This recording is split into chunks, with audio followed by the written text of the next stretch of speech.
2ஆம் பாவம் முடங்கிட்டா 2ஆம் இடம் தான் குடும்பஸ்தானம். மெயினாக 2ஆம் இடம் தான் பணம். ஒரு மனிதனுக்கு உழைச்சதுக்கப்புறம் நம்மளுக்கு பணம் வரக்கூடிய நேரம் எதுன்னு கேட்டால் 2 தான். அப்போ அந்த ஜாதகத்தில் 2ஆம் இட பணம் நம்ம வாழ்க்கையில் நம்ம நல்லா இருக்கணும்னா அதை நம்ம தெரிஞ்சுக்கணும் அல்லவா? அப்போ ஒருத்தருக்கு 2ஆம் இடம் முடங்கிருச்சுன்னா 12 ராசியில் 2ஆம் இடம் தான் முடக்கு தோஷம். இந்த முடக்கு தோஷங்கிறது எங்கிருந்து வருதுன்னா சூரியன் நின்ற நட்சத்திரத்துக்கு அந்த ராசிகள் முடக்கி போகும். அப்போ சூரியன்னா யார்? அப்பா.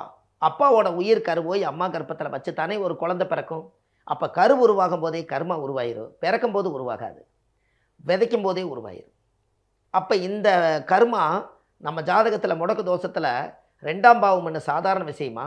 2ஆம் இடம் தான் நம்ம முகம். இந்த உலகத்தை நம்ம காமிச்சு கொடுக்கக்கூடிய இந்த முகம். 2ஆம் இடம் தான் நம்ம பேசுகிற பேச்சு. 2ஆம் இடம் தான் கை நிறைய சம்பாரித்த வருமானம். 2ஆம் இடம் தான் நம்ம பார்க்குற கண்ணு. 2ஆம் இடம் தான் ஒரு குடும்ப ஒற்றுமை. 2ஆம் இடம் தான் நம்மளோட வாழ்க்கையில் எல்லாத்தையும் சேகரித்து வச்சு குடும்ப அங்கீகாரம். இப்படி எல்லாமே 2ஆம் பாவம் தான். ஒரு மனிதனுக்கு இந்த 2ஆம் பாவம் முடங்கிருச்சுன்னா அந்த முடக்கு தோஷத்தினால் அவங்க படக்கூடிய பாடு கொஞ்சமாக நெஞ்சமாக நினச்சி பாருங்கள்.